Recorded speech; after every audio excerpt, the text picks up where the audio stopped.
आज हम स्टडी करेंगे कैंसर। लास्ट लेक्चर में हमने एड्स कंप्लीट किया, एड्स अच्छे से स्टडी किया।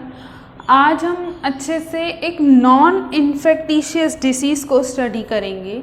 ये इन्फेक्टिशियस नहीं है, जो नॉन इन्फेक्टिशियस डिसीज़ है जिसको बोलते हैं विच इज़ कैंसर। अब इसका नाम सबसे पहले वर्ल्ड कैंसर डे है 4 फेब। वैलेंटाइन डे से 10 दिन पहले ऐसे भी याद रख सकते हो, वो इजीली याद रहेगा। तो 4 फरवरी वर्ल्ड कैंसर डे होता है। अब इसका नाम कैंसर क्यों है? कैंसर मीन्स क्या होता है? केकड़ा होता है, मतलब इंग्लिश में उसको क्रैब बोलते हैं। क्रैब किससे आता है? अब क्रैब कौन से फाइलम में होता है?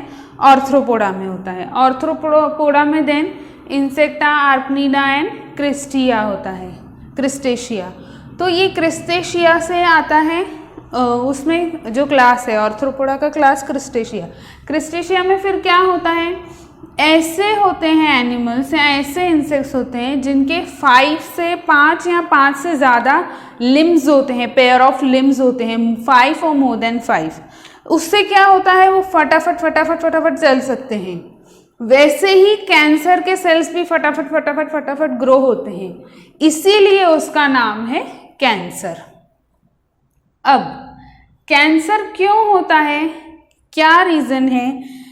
क्या ऐसी प्रॉपर्टी है जिसके रोकने से कैंसर होता है, जिसके ना होने से कैंसर होता है, या जिसके होने से कैंसर होता है? ऐसी कौन सी प्रॉपर्टी है जो बताती है या जो खत्म होने से कैंसर होता है? ऐसी कौन सी प्रॉपर्टी है जो हमारी बॉडी में खत्म हो गई है जिससे कैंसर होता है? अब सपोज ये सेल्स हैं, हम अगर सेल्स ड्रॉ करें, सेल्स हैं। जनरली क्या होता है? सेल्स ग्रो होते हैं, एक नया सेल फॉर्म होता है तो जनरली क्या होता है? वो ग्रो होता है, जीवन फेज में जाता है, ग्रोथ फेज में। जब वो ग्रो करता है फिर किसी और सेल को टच होता है या किसी और सेल के कांटेक्ट में आता है, तब क्या होता है?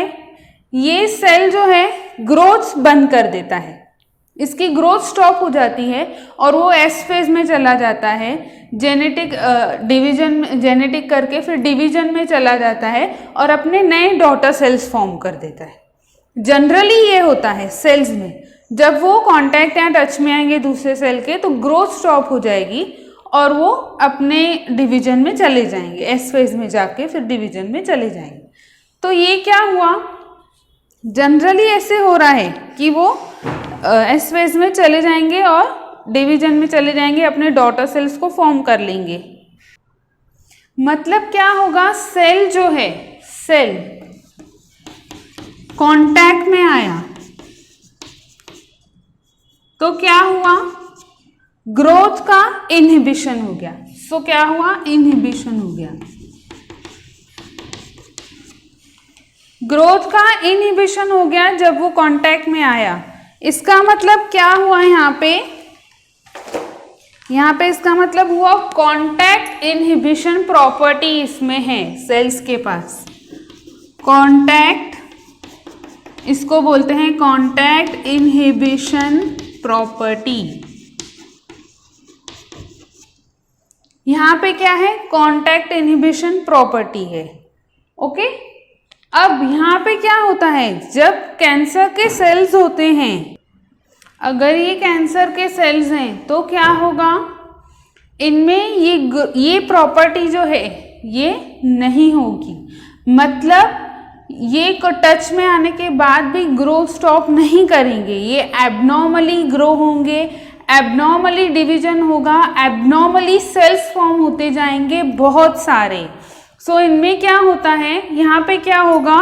Loose property of contact inhibition. Contact inhibition property को कैंसर सेल्स लूज करते हैं क्योंकि उनके डीएनए में कुछ जेनेटिक मटेरियल में कुछ गड़बड़ हो जाती है। एंड बिकॉज ऑफ दैट गड़बड़ इन जेनेटिक मटेरियल वो एबनॉर्मली ग्रो करते हैं, एबनॉर्मली डिवीजन करते हैं और बहुत सारे सेल्स जो हैं वो फॉर्म होते जाते हैं। बहुत सारे सेल्स जब फॉर्म हो जाएंगे तब क्या होगा, एक गठान फॉर्म हो जाएगी, गठान जैसा स्ट्रक्चर बोलते हैं ना, गठान हो गई है, तो वो स्ट्रक्चर फॉर्म हो जाएगा। उसको क्या बोलते हैं, उसको बोलते हैं ट्यूमर। सो कैंसर में जनरली क्या होता है, एक तो प्रॉपर्टी इनहिबिशन हो जाएगी और जो फॉर्म होता है सेल्स का, एब्नॉर्मल सेल्स का गठान, ट्यूमर फॉर्म होता है। सो ये एनसीईआरटी की लाइन है दी हुई, बहुत इंपॉर्टेंट है। क्या दिया है एनसीईआरटी में, देखो, one of the most dreaded disease, dreaded मतलब खतरनाक, एक बहुत ही खतरनाक disease of human beings and major cause of death all over the globe.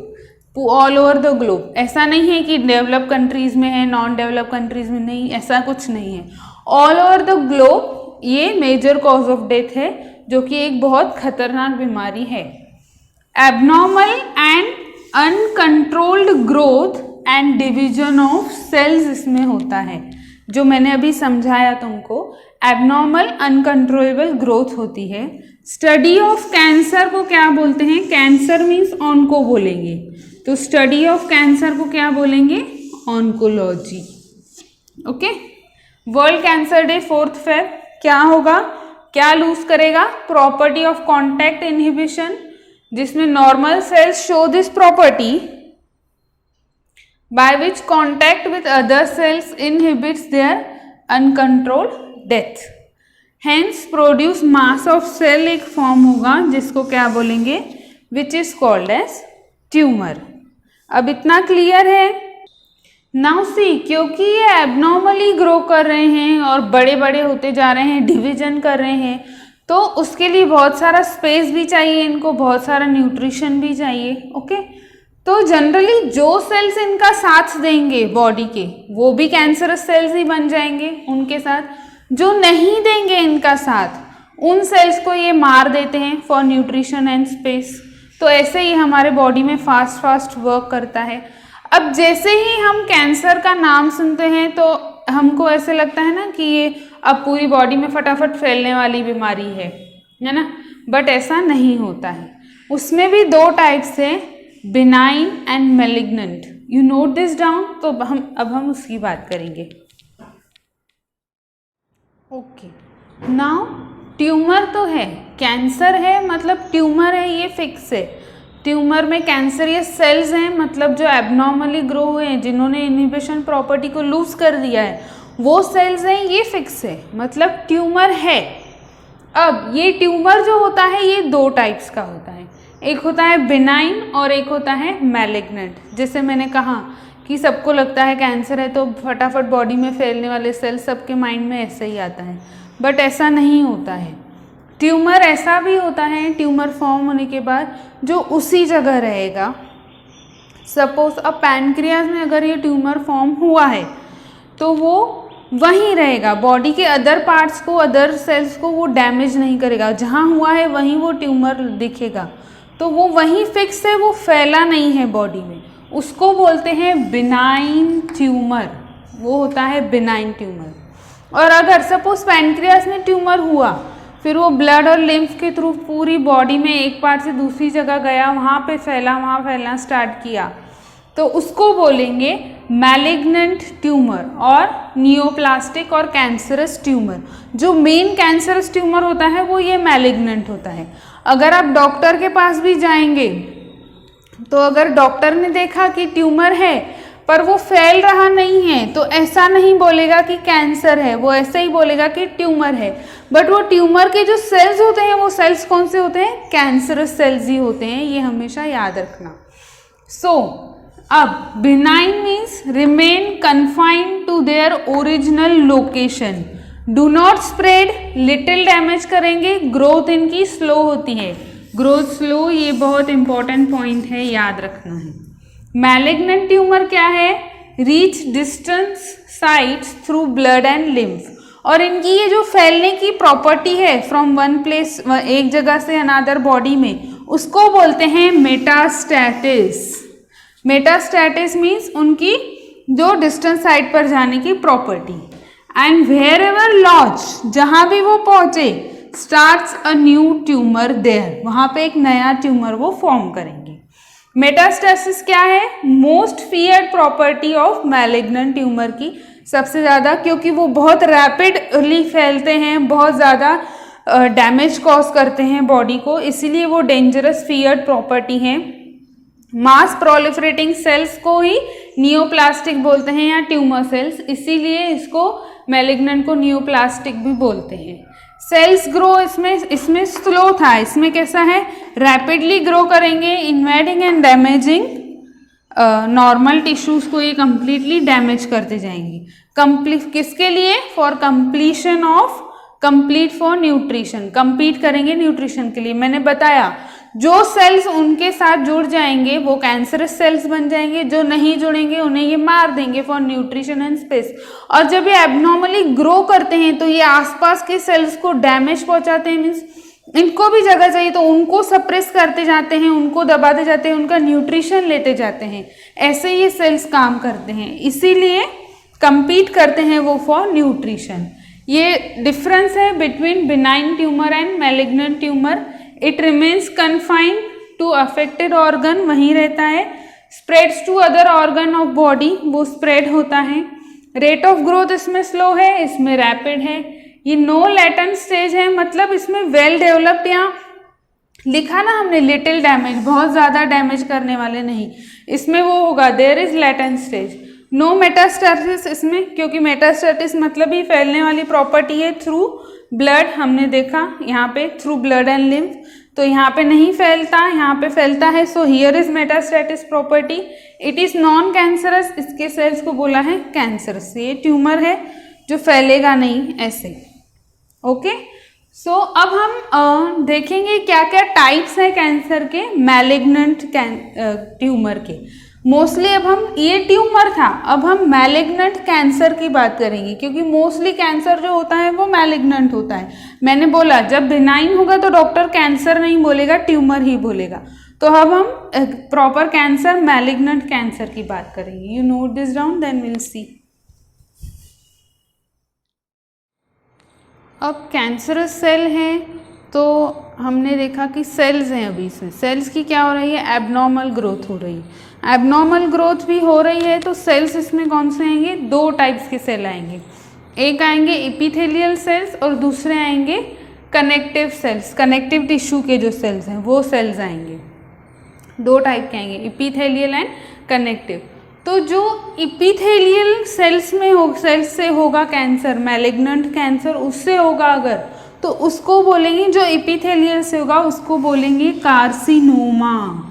और जो कनेक्टिव टिश्यू से, कनेक्टिव सेल्स से होगा, मतलब फिर उनमें ब्लड, लिम्फ और इनके थ्रू वो सब आते हैं ना, लिगामेंट्स और टेंडन्स, ये सब उसमें आते हैं, तो उनमें जो कैंसर होगा उसको बोलते हैं सार्कोमा।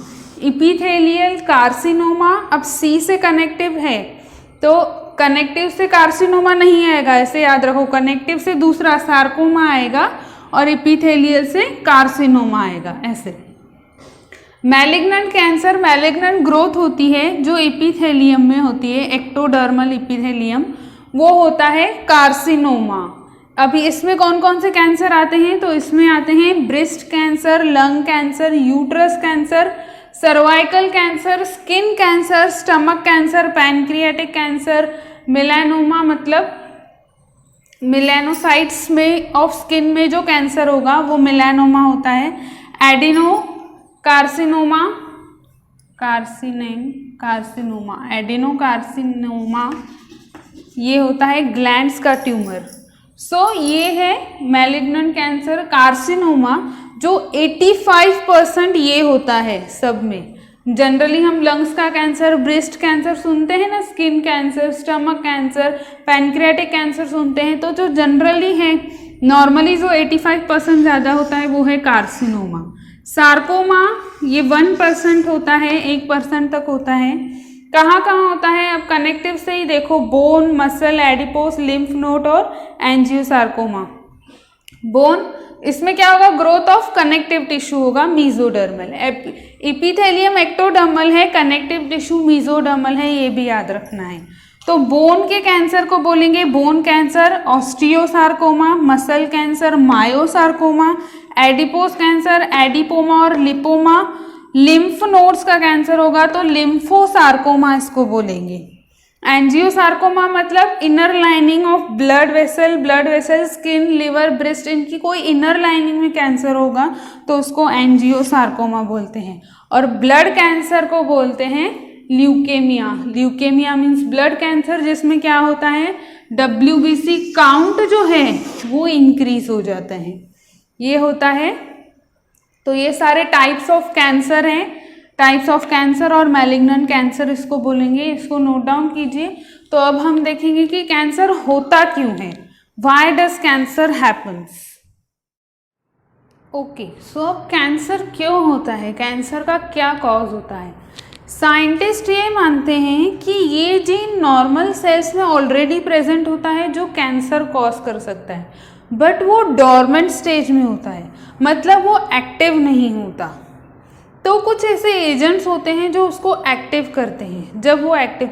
अब कैंसर को हमने क्या बोला, कैंसर की स्टडी को ऑन्कोलॉजी। तो अगर कैंसर का जीन होगा तो उसको क्या बोलेंगे, ऑन्कोजीन, उसको बोलेंगे ऑन्कोजीन।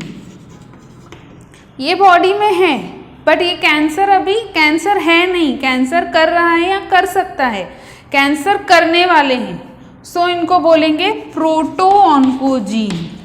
ये जीन साइंटिस्ट बोलते हैं ऑलरेडी प्रेजेंट रहता है हर एक के बॉडी में, ओनली वो डॉर्मेंट स्टेज में होता है। उनको एक्टिव अगर वो किसी सब्सटेंस से हो गए तो वो बॉडी में कैंसर कॉज कर सकते हैं। ये जीन क्या लिखा है देखो, सेल्यूलर ऑन्कोजीन। अब ऑन्कोजीन क्या है, क्लियर है, ऑन्कोजीन और proto oncogene are found in normal cells में भी ये मिलते हैं, विच व्हेन एक्टिवेटेड, जब एक्टिवेट होते हैं under certain condition leads to oncogenic transformation of cells, leads to cancerous transformation of cell. ये एक्टिव हो गए तो वो सेल्स में कैंसर होना स्टार्ट हो जाता है। आजकल ये भी बहुत करते हैं कि अगर सपोज ये जो है ये जीन भी कैसे होते हैं, रेसेसिव होते हैं। तो अगर कैसे हुआ, अगर इफ मदर से नानी से मम्मी, देन मौसी, देन बेटी, ऐसे होगा। अगर नानी को ब्रेस्ट कैंसर है तो मदर को, फिर मौसी को भी, बेटी को भी। तो आजकल ये डिटेक्ट भी कर सकते हैं कि वो जीन हम में भी आया है क्या, तो उस जीन के लिए भी ट्रीटमेंट है, उसको रोक सकते हैं या उसको निकाल सकते हैं, वो प्रोसेस होता है। अभी हम डायग्नोसिस आगे सब देखेंगे। तो ये ऐसे भी होता है। प्रोटो ऑन्कोजीन, अब ये कौन कौन सी जीन है, एक तो प्रोटो ऑन्कोजीन जो सेलुलर प्रोलिफरेशन को इंड्यूस करता है, एक है tumour suppressor gene inhibit cellular proliferation को इनहिबिट, और एक सुसाइड जीन बोलते हैं जो डेथ, सेल डेथ को लीड करता है। ये दोनों नहीं भी याद रखे तो चलेगा, प्रोटो ऑन्कोजीन याद रखना है, वेरी वेरी वेरी इंपॉर्टेंट है। अब cancer is cause by mutant एलेलीज of this gene. एलेलीज में जब म्यूटेशन होता है तब ये कैंसर होता है। और एलेलीज म्यूटेंट कब होती है, किसी थ्रू, इसके भी एजेंट्स हैं, कुछ ऐसा केमिकल आएगा या ऐसा कुछ आएगा जिनसे ये एक्टिव हो जाएंगे, जिनके एलेलीज में फिर म्यूटेशन होगा उस जीन्स के, तो फिर क्या होगा, कैंसर होगा। अब जैसे कि ये साइंटिस्ट है एक, डिस्कवर्ड बाय अर्नल्ड लेनिस ने डिस्कवर्ड किया है कि P53 जीन में अगर म्यूटेशन हुआ तो कैंसर होता है। P53 जीन क्या है, P53 प्रोटीन जो सेल साइकिल को रेगुलेट करता है। इन साइंटिस्ट का मानना ऐसा है कि अगर इस जीन में म्यूटेशन हुआ तो कैंसर होता है। साइंटिस्ट का नाम है अर्नल्ड लेनिस, याद रखो। अब एजेंट्स कौन कौन से होते हैं, ऑन्कोजन मीन्स तो कैंसर कॉजिंग एजेंट, ऑन्कोजीन, ऑन्कोजेंस। कैंसरोजेंस भी बोलेंगे इनको, ऑन्कोजेंस भी बोलेंगे, वो एजेंट्स जो कैंसर कॉज करेंगे। ऑन्कोजीन अलग है, ऑन्कोजेंस एंड कैंसरोजेंस अलग है। सो पहला एजेंट है फिजिकल एजेंट। फिजिकल एजेंट में आते हैं जो रेज होते हैं, एक्स रेज होते हैं, गैमा रेज होते हैं, यूवी रेज होते हैं। ये तीनों रेस जो होते हैं इनकी वजह से अगर ये इन सेल्स को अफेक्ट किए तो कैंसर हो सकता है। इनमें एक्सरेज और गैमा रेज जो हैं वो आयोनाइजिंग रेडिएशन होता है और यूवी रेज जो होता है वो नॉन आयोनाइजिंग रेडिएशन होता है। दूसरा होता है केमिकल एजेंट्स, जो केमिकल इन तक पहुंचेंगे और इनको एक्टिव करेंगे और कैंसर होगा। अब हम देखेंगे ये कौन से केमिकल्स होते हैं। इसके अलावा तीसरा एजेंट होता है बायोलॉजिकल एजेंट होता है, मतलब ऑन्कोजेनिक वायरस, किसी भी वायरस से, जैसे HIV में हमने पढ़ा था, याद है, कापोसी सार्कोमा, तो वो ही वायरस की वजह से अगर वायरस अटैक करते हैं और वो जीन एक्टिव हो जाता है तो भी कैंसर होगा। तो वायरस के ऑन्कोजीन को बोलेंगे वी जीन। तो HBV, HCV मतलब लिवर कैंसर, HIV मतलब कापोसी सार्कोमा, HSV मतलब सर्वाइकल कैंसर, ऐसे एक्सेट्रा बहुत सारे बायोलॉजिकल एजेंट्स भी है, मतलब थ्रू वायरस के थ्रू जो होगा वो biological agent. Physical agent X ray, gamma ray, UV ray. Chemical agent हम अभी देखेंगे। You note this down first. So these are some carcinogens which affect, जिनसे कैंसर होता है, मतलब केमिकल एजेंट्स हैं ये। These are some chemical agents जो अफेक्ट करते हैं। तो पहला है सूट, जो स्किन और लंग्स को अफेक्ट करेगा, उनका कैंसर करेगा। Coal tar, skin lungs again. Cigarette and smoke, lungs को। कैडमियम ऑक्साइड प्रोस्टेट ग्लैंड में कैंसर करेगा। Aflatoxin, liver. 2 naphthylamine and 4 amino biphenyl, urinary bladder. Mustard gas, lungs. Nickel and chromium compound, again lungs. Asbestos, lungs और pleural membrane. Diethylene stilbestrol, DES vagina में। और vinyl chloride, VC मतलब liver. ये सब chemicals हैं जो organs को affect कर सकते हैं। These are the chemical agents for cancer. You note this down. फिर हम इसका डायग्नोस देखेंगे कैसे होता है और ट्रीटमेंट क्या क्या है। सो हम डायग्नोस कैसे करते हैं कैंसर का डायग्नोसिस। एक तो है biopsy and histopathological study of tissue. Biopsy मतलब टिश्यू का एक टुकड़ा निकालेंगे, जो है लगता है अगर है ट्यूमर है तो टिश्यू का एक टुकड़ा निकालेंगे, फिर उसको पैथोलॉजी में उसका स्टडी करेंगे। बायोप्सी मीन्स वो टिश्यू का टुकड़ा निकालना और उसका पैथोलॉजिकल स्टडी करना ऑफ टिश्यू। तो एक डायग्नोसिस से हो सकता है biopsy and histopathological study of tissue. दूसरा है ब्लड टेस्ट या बोन मैरो टेस्ट, क्योंकि बोन मैरो से ही ब्लड बनता है। तो हमने देखा WBC प्लेटलेट्स बढ़ जाते हैं फॉर इंक्रीज सेल काउंट ल्यूकेमियाज में, तो उसके लिए ब्लड एंड बोन मैरो। दूसरा है blood and bone marrow test होता है। इसके अलावा होता है रेडियोग्राफी। रेडियोग्राफी होता है मतलब एक्सरे जो होता है, यूज़ ऑफ एक्सरे होता है, मतलब आयोनाइजिंग एजेंट यहाँ पे आएगा, आयोनाइजिंग। दूसरा होता है CT स्कैन होता है। CT मतलब कंप्यूटेड टोमोग्राफी। CT स्कैन में क्या होता है, इसमें भी एक्सरे ही यूज़ होता है, बट इसमें इमेज जो होती है वो 3D इमेज होती है, ताकि इंटरनल ऑर्गन्स जो हैं बहुत क्लियरली दिख सकें हमको। So use of X rays to generate 3D image of internal organs. इसमें बहुत क्लियरली दिखते हैं, इसमें इतने क्लियरली नहीं दिखते हैं। So radiography and CT scan. इसके अलावा है MRI है। इनमें आयोनाइजिंग एजेंट था, MRI में non ionising agent, magnetic resonance imaging. इसमें बेस्ट टेक्निक माना जाता है इसको, नॉन आयोनाइजिंग एजेंट यूज़ करते हैं, मैग्नेटिक रेडिएशंस को यूज़ करते हैं और ये ऐसे प्रोसेस होता है। इसके अलावा पेट स्कैन है जिसको बोलते हैं पॉजिट्रॉन इमिशन टोमोग्राफी है ये भी। पैप्सिमर बहुत इंपॉर्टेंट है, याद रखना है। पैप्सिमर यूज फॉर सर्वाइकल कार्सिनोमा। इसमें क्या करते हैं, फिर सर्विक्स में एक रॉड डालते हैं अंदर, फिर एक स्क्रैच करते हैं, फिर उस स्क्रैच से थोड़ा सा वो पोर्शन उतना बाहर निकालते हैं और फिर वो लैब में टेस्ट करते हैं। वहाँ रॉड डाल के वो जो निकाला है फिर वो टेस्ट करते हैं लैब में अंडर माइक्रोस्कोप और फिर पता चलता है, तो उसको बोलते हैं पैप्सिमर। इसके अलावा FNAC मतलब फाइन नीडल एस्पिरल साइटोलॉजी। इसमें क्या करते हैं, मतलब जहाँ है उस टिश्यू का फ्लूइड लेना, निडल से फ्लूइड को निकालना और फिर उस फ्लूइड को टेस्ट करके पता करना। So fine needle aspiration cytology. इसके अलावा जो 2 एनसीईआरटी में दिए हैं वो है एक मॉलिक्यूलर बायोलॉजी टेक्निक और दूसरा दिया है मोनोक्लोनल एंटीबॉडीज। मोनोक्लोनल एंटीबॉडीज मतलब अगर कोई ऐसा एजेंट दिखा रहा है, ऐसा कोई एंटीजन है, तो ऐसा कोई एंटीजन बनाओ, ऐसा कोई एंटीबॉडी बनाओ। अगर एंटीजन सस्पेक्ट हुआ है तो ऐसा कोई एंटीबॉडी बनाओ जो फिर एंटीबॉडी ऐसा उस एंटीबॉडी के खिलाफ एंटीजन बनता है, वो बॉडी में दिया जाता है।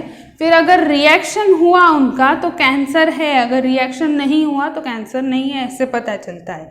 तो उसके खिलाफ एक एंटीबायोटिक जैसा बनाना पड़ता है और वो देना पड़ता है जिससे वो डिटेक्ट हो सकता है। एक ये दिया है, दूसरा दिया है मॉलिक्यूलर बायोलॉजी टेक्निक। मतलब अगर इसमें क्या होता है, डिटेक्ट करते हैं जीन को। जीन जैसे मैंने बताया कि अगर इनहेरिटेड सस्पेक्टेबिलिटी है, सस्पेक्टेबिलिटी मतलब जहाँ हो सकता है उसकी पॉसिबिलिटी है, इनहेरिटेड मतलब जैसे मैंने बताया नानी से मम्मी, मौसी, बेटी, ऐसे अगर वो लगता है पॉसिबिलिटी है तो उस जीन को डिटेक्ट करते हैं इंडिविजुअल में and to certain cancer identification होता है ऑफ सच जीन। और ऐसा आइडेंटिफिकेशन अगर हो गया तो वो प्रिवेंशन में हेल्प करता है। उस प्रोसेस आइडेंटिफिकेशन को बोलते हैं मॉलिक्यूलर बायोलॉजी टेक्निक। ये नया है मॉलिक्यूलर बायोलॉजी टेक्निक। मोनोक्लोनल याद रखना है, ये एनसीईआरटी में दी है। इसके अलावा पैप्सिमर याद रखना है, MRI, CT scan, radiography, biopsy and histopathological study of tissue, ये भी इंपॉर्टेंट है, सब याद रखना है। इसमें प्रिवेंशन कैसे कर सकते हैं, अगर आइडेंटिफाई कर लिया कि हाँ लंग कैंसर होने के चांसेस हैं तो उनको बोलेंगे ड्रिंकिंग, ड्रग या स्मोकिंग मत करो, टोबैको मत खाओ। तो उसके लिए ये है कि ऐसे प्रिवेंशन कर सकते हैं। ये डायग्नोस कंप्लीट हुआ, अब ट्रीटमेंट बाकी है इसका और प्रिवेंशन है ओनली, जो हम नेक्स्ट लेक्चर में कंटिन्यू करेंगे। You note this down.